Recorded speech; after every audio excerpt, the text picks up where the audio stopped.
Ustedes no se pueden imaginar las pruebas a las que se someten los fakires. Yo no sé si ustedes han visto a los verdaderos fakires. Por mi parte he encontrado muchos, me acuerdo de uno de ellos que vivía en el patio interior de un templo de la India, hasta he dormido a su lado. Día y noche, durante 20 años, se había mantenido sobre la punta de los dedos de las manos y de los pies. Ya no podía enderezarse ni desplazarse, sus discípulos lo transportaban y lo llevaban al río, donde lo lavaban como un objeto. Pero resultados de esta clase no se obtienen en un día. Piensen en todo lo que ha tenido que sobrellevar, en las torturas que ha debido sufrir para alcanzar este grado. Y un hombre no se convierte en fakir debido a sentimientos religiosos, o porque comprende las posibilidades y los resultados de este camino. En todos los países del Oriente donde existen fakires, la gente del pueblo tiene la costumbre de prometer a los fakires el niño nacido después de algún acontecimiento feliz. También se da el caso de que los fakires adopten huérfanos o le compren sus niños a los indígenas. Estos se convierten en sus alumnos y los imitan, ya sea de buen grado o constreñidos a hacerlo. Algunos lo hacen solo en apariencia. Pero hay otros que se convierten realmente en fakires. Además, otros siguen este camino simplemente por haber sido fuertemente impresionados al ver a algún fakir. Cerca de todos los fakires que se pueden ver en los templos, se encuentra gente que los imita, sentados o de pie, en la misma postura. Naturalmente que no lo hacen por mucho tiempo. Pero algunas veces durante largas horas. Y sucede también que un hombre que ha entrado accidentalmente en un templo, en un día de fiesta, después de haber comenzado por imitar a algún fakir que lo había impresionado, no regresa más a su hogar, sino que se une a la multitud de discípulos. Más tarde, él mismo llegará a ser fakir. Ustedes deben comprender que en estos casos yo no le doy a la palabra fakir su sentido propio. En Persia, el término fakir significa simplemente un mendigo. En la India, los juglares, los saltimbanquis, a menudo se denominan ellos mismos fakires. Y los europeos, especialmente los europeos cultos, le dan a menudo el nombre de fakir a los yogis, lo mismo que a los monjes errantes de diversas órdenes. Pero en realidad, el camino del fakir, el camino del monje y el camino del yogi, son enteramente diferentes. Hasta ahora no he hablado sino de los fakires. Es el primer camino. El segundo es el del monje. Es el camino de la fe, del sentimiento religioso y de los sacrificios. Un hombre que no tuviera muy fuertes emociones religiosas y una imaginación religiosa muy intensa no podría llegar a ser un monje en el verdadero sentido de la palabra. El camino del monje es también muy duro y muy largo. El monje pasa años y decenas de años luchando contra sí mismo. Pero todo su trabajo está concentrado sobre la segunda habitación. Sobre el segundo cuerpo, es decir, sobre los sentimientos. Sometiendo todas sus otras emociones a una sola, que es la fe. Desarrolla en sí mismo la unidad. La voluntad sobre las emociones. Y por este camino alcanza la cuarta habitación. Pero su cuerpo físico y sus capacidades intelectuales pueden quedarse sin desarrollo. Para poder servirse de lo que él habrá obtenido, tendrá que cultivarse física e intelectualmente. Esto no se podrá realizar sino por medio de nuevos sacrificios, de nuevas austeridades, de nuevos renunciamientos. Un monje tiene que llegar a ser un yogi y un fakir. Son muy escasos los que llegan tan lejos. Más escasos aún los que llegan a triunfar sobre todas las dificultades. La mayoría muere antes de arribar a esto. O no llega a ser monjes, sino en apariencia. El tercer camino es el del yogi. Es el camino del conocimiento, el camino del intelecto. El yogi trabaja sobre la tercera habitación, para llegar a penetrar en la cuarta por medio de sus esfuerzos intelectuales. El yogi llega a alcanzar la cuarta habitación, al desarrollar su intelecto. Pero su cuerpo y sus emociones quedan sin desarrollarse. Y, como el fakir y el monje, es incapaz de sacar partido de su victoria. Lo sabe todo, pero no puede hacer nada. Para ser capaz de hacer, debe conquistar el dominio sobre su cuerpo. Sobre sus emociones. Es decir, sobre la primera y la segunda habitación. Para lograr esto, le es necesario comenzar a trabajar de nuevo. Y no obtendrá resultados sin esfuerzos prolongados. En este caso, sin embargo, Él tiene la ventaja de comprender su posición, de conocer lo que le falta, lo que debe hacer y la dirección que debe seguir. Pero, así como en el camino del fakir o del monje, también en el del yogi son muy escasos los que adquieren tal conocimiento. Es decir, obtienen el nivel en el que un hombre puede saber a dónde va. La mayoría se detiene en un cierto grado de desarrollo y no va más lejos. Los caminos también difieren mucho los unos de los otros en relación al maestro, o al guía espiritual. En el camino del fakir, un hombre no tiene maestro en el verdadero sentido de la palabra. En este caso, el maestro no enseña, simplemente sirve de ejemplo. El trabajo del alumno se limita a imitar al maestro. El hombre que sigue el camino del monje tiene un maestro. Y parte de sus deberes, parte de su tarea, consiste en tener una fe absoluta en él. En someterse por completo a su maestro. En obedecer. Pero lo esencial en el camino del monje es la fe en Dios. El amor a Dios. Los esfuerzos ininterrumpidos para obedecer a Dios y servirlo. Aunque en su comprensión de la idea de Dios y del servicio de Dios pueda haber una gran parte de subjetividad y muchas contradicciones. En el camino del yogi no hay que hacer nada, y no se debe hacer nada, sin un maestro. El hombre que emprende este camino, al comienzo debe imitar a su maestro como el fakir. Y creer en él como el monje. Pero después, paulatinamente, llega a ser su propio maestro. Aprende los métodos de su maestro. Y gradualmente se ejercita en aplicárselos a sí mismo. Pero todos los caminos, tanto el del fakir como el del monje y el del yogi, tienen un punto en común. Todos comienzan por lo que es más difícil. Un cambio total de vida. Un renunciamiento a todo lo que es de este mundo. Un hombre que tiene un hogar, una familia, debe abandonarlos. Debe renunciar a todos los placeres, apegos y deberes de la vida. Y partir al desierto. Entrar en un monasterio. O en una escuela de yogis. Desde el primer día. Desde el primer paso sobre el camino.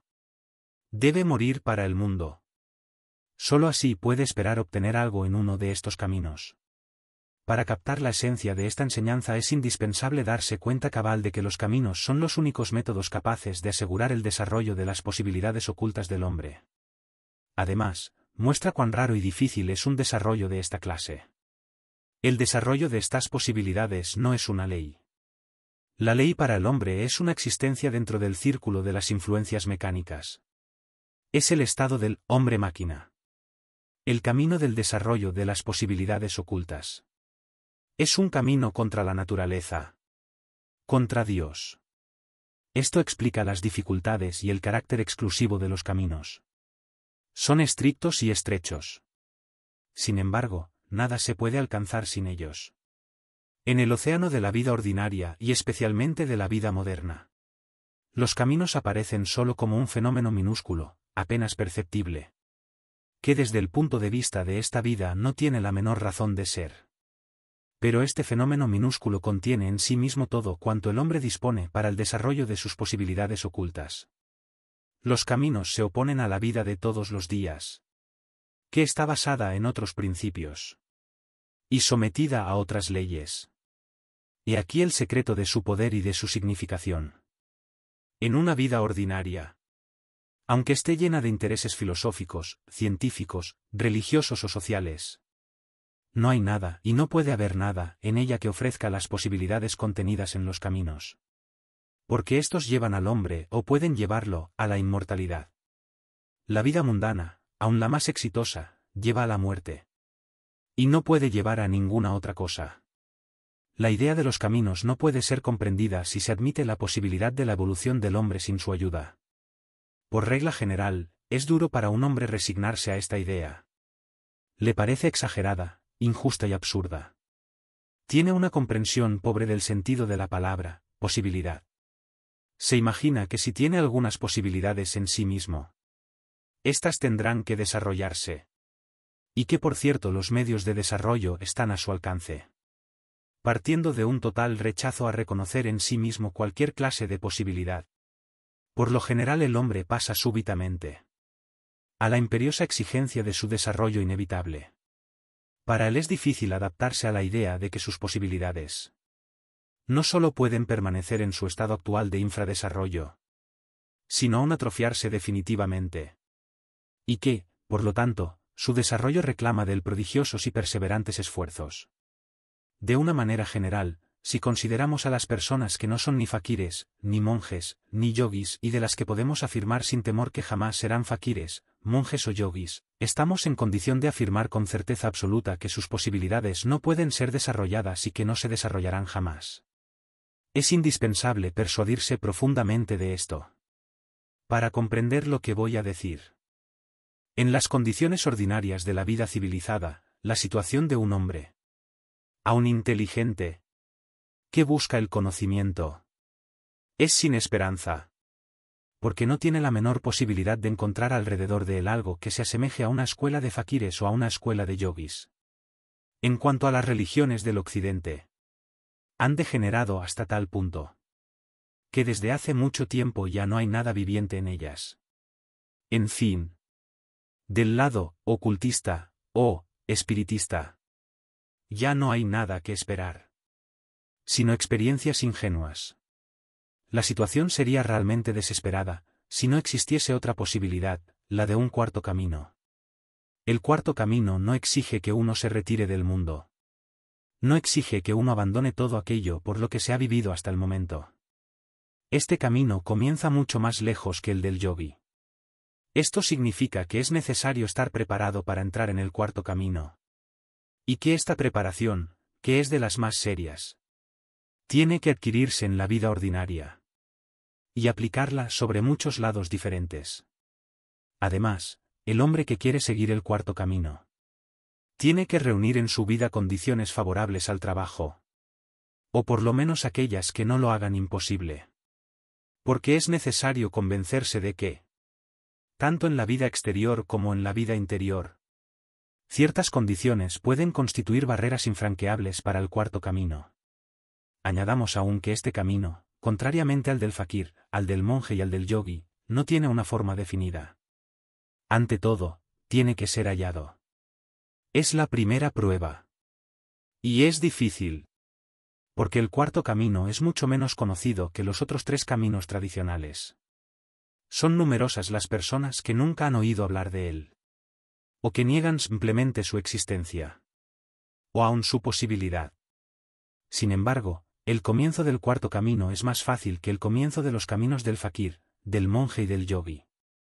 Es posible seguir el cuarto camino y trabajar en él, mientras uno continúa atendiendo sus ocupaciones ordinarias, en las condiciones habituales de la vida, sin cortar las relaciones que uno tiene con la gente, sin abandonar nada.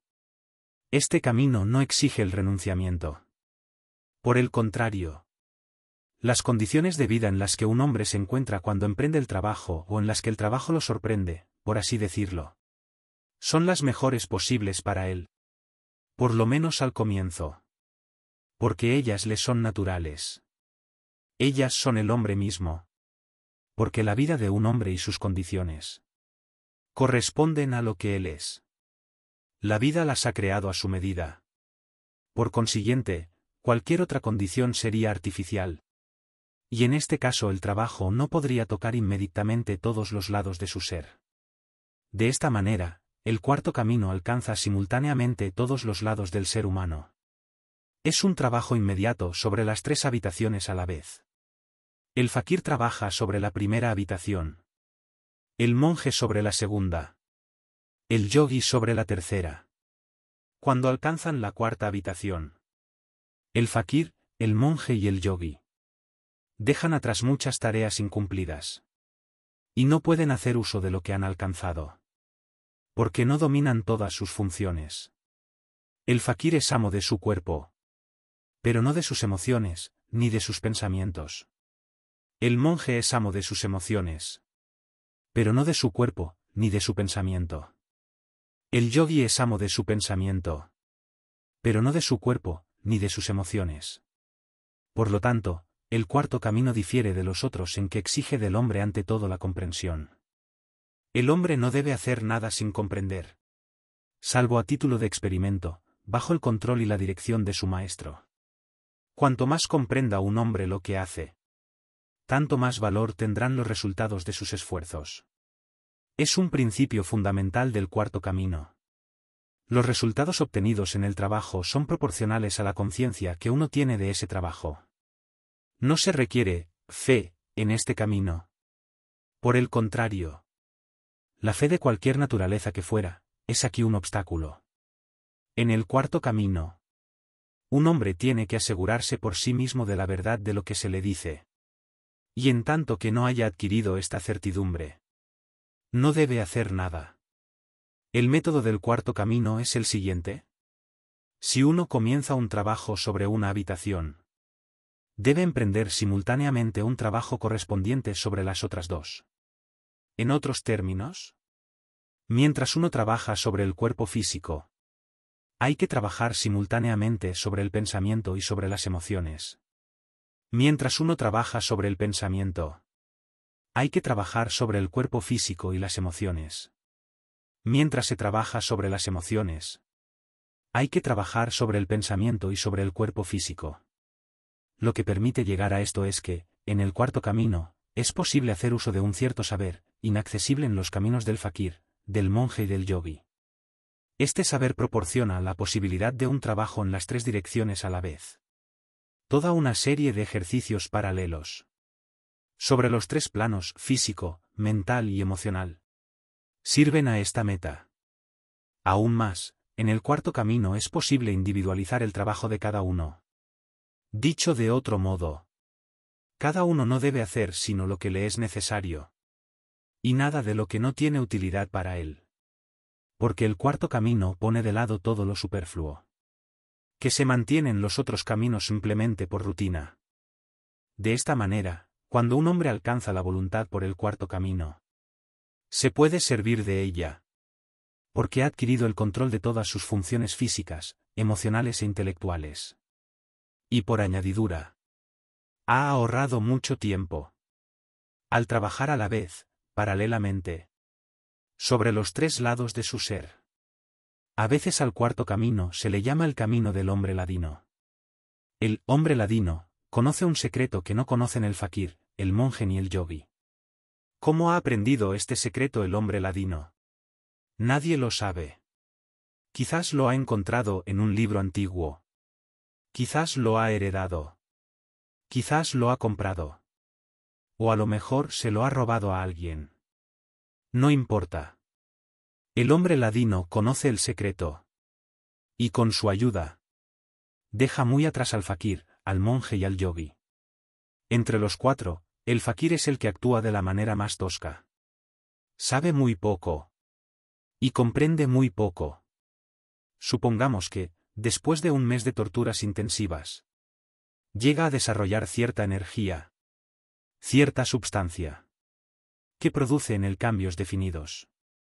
Esto lo hace absolutamente en la oscuridad, con los ojos cerrados, sin conocer ni la meta, ni los métodos, ni los resultados, por simple imitación. El monje sabe un poco mejor lo que quiere. Lo guía su sentimiento religioso, su tradición religiosa, un deseo de realización, de salvación. Tiene fe en su maestro, que le dice lo que debe hacer. Y cree que sus esfuerzos y sacrificios complacen a Dios. Supongamos que en una semana de ayuno, de oraciones continuas, de privaciones y penitencias, llega a alcanzar lo que el fakir no ha podido desarrollar en sí mismo, sino en un mes de torturas. El yogi sabe mucho más. Sabe lo que quiere. Sabe por qué lo quiere. Y sabe cómo lo puede alcanzar. Sabe, por ejemplo, que para arribar a sus fines, tiene que desarrollar en él cierta substancia.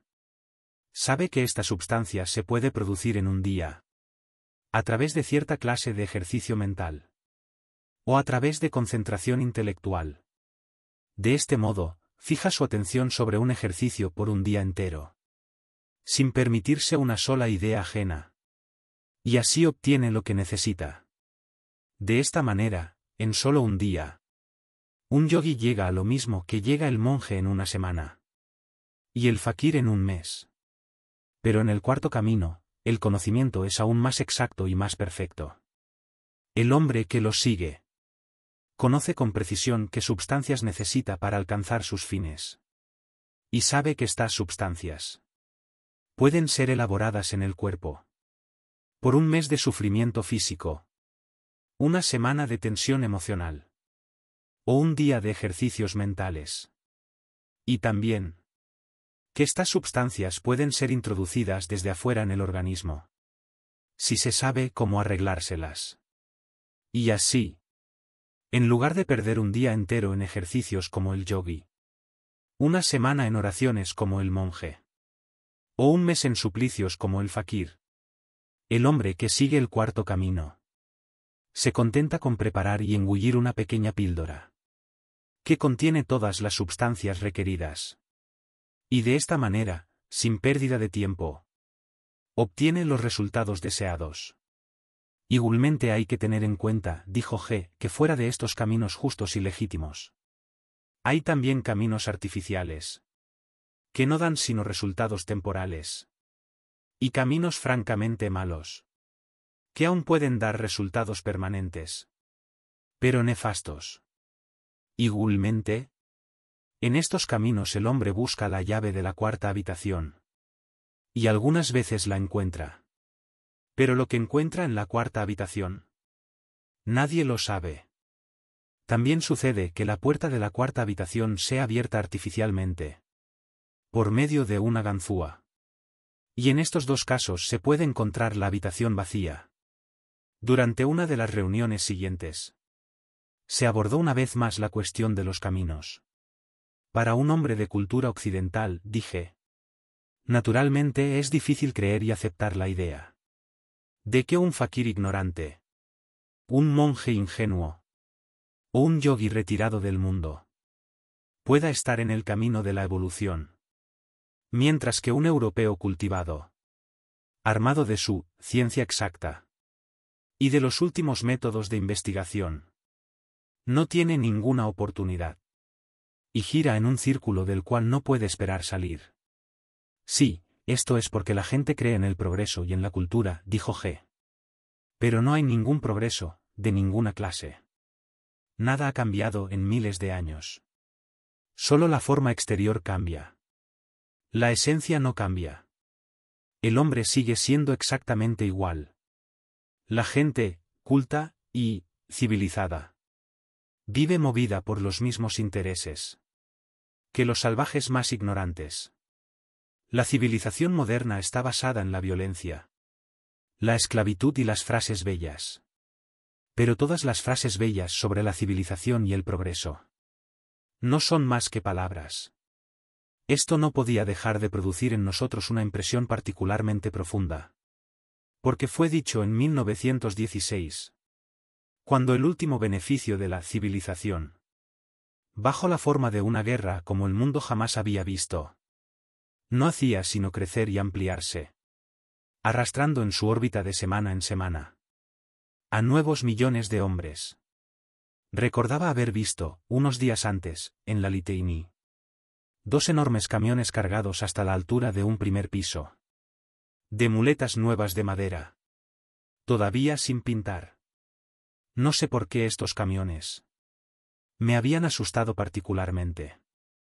En estas montañas de muletas, para las piernas que todavía no habían sido mutiladas, había, con respecto a todas las ilusiones con que la gente se arrulla, una ironía particularmente cínica.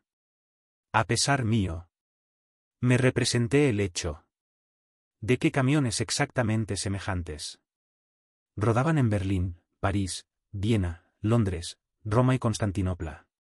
Y actualmente, todas estas ciudades que yo conocía y amaba, justamente en razón de sus diferencias y contrastes, se habían tornado hostiles para mí, así como en adelante serían hostiles entre sí, separadas por nuevos muros de odio y de crimen. Un día que nos encontrábamos reunidos, hablé de aquellos camiones, y de su carga de muletas, y de los pensamientos que se habían suscitado en mí. ¿Qué quiere usted?, me dijo G. Los hombres son máquinas. Las máquinas son necesariamente ciegas, inconscientes. No pueden ser de otra manera. Y todas sus acciones tienen que corresponder a su naturaleza. Todo sucede. Nadie hace nada. El progreso y la civilización, en el sentido real de estas palabras, no pueden aparecer sino al término de esfuerzos conscientes. No pueden aparecer como resultado de acciones inconscientes y mecánicas. ¿Qué esfuerzos conscientes puede hacer una máquina? ¿Y si una máquina es inconsciente? Lo son también 100 y 1000 máquinas. Y cientos de miles y millones de máquinas. Ahora bien, la actividad inconsciente de millones de máquinas se reúne necesariamente para el exterminio y la ruina.